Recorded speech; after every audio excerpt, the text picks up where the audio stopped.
bata. Kaya hindi na nila maabot sa isip ang mga gawain na talagang nauugnay sa kabuhayan dahil ang focus ay naroroon sa kikitain at kakabigin ng mga iniimbentong proyekto. Oh, yeah. Naglalakihang mga proyekto na malayo na talagang malayo sa pangangailangan ng ordinaryong Pilipino. Halimbawa, milyon ang ginagasta sa La Mierda Grande, kagagaling lang sa Singapore, pupunta na naman sa Japan, at hinahanda na ang mga itinerary para sa trip sa Saudi. Hindi pa ba kayo nakakahalata? At lalong malala yung nasa ibang bansa dahil milyon, bilyon ang winawaldas para alamin kung pwede ang tao mabuhay doon sa Mars at saka sa buwan. Hindi ko na mag-gets ang logic nito. Imbis na ang pera ay gagamitin upang malutas ang problema sa gutom at kahirapan at ang kakulangan sa edukasyon, ang paglipat ba sa buwan ay ang solusyon? Sa ngayon, inahambalos na tayo ng mga ulos at bagyo at sa panahon ng tag-init, ang utak natin ay parang piniprito. Huwag na nating tulutan na manatili tayo sa ganitong kalagayan. Suriin mo ang mga nangyayari sa paligid mo. May mga pangyayari na hindi nakikita ng ating mga mata at ang ating damdamin lang ang nakakakita. Kaya panahon na nagisingin mo na ang natutulog mong kaluluwa dahil ang damdamin mo ay diyan po nakatira.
silang aakyatin.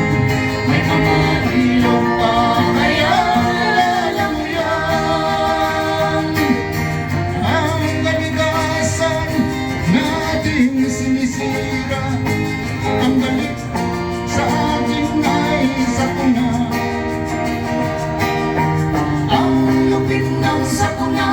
nakatutok sa madla, sumalangit nawa ang ating mga kaluluwa. Sunod-sunod na sakuna ang bansa sinasalanta, ang mga daming biktima siyang kawawa.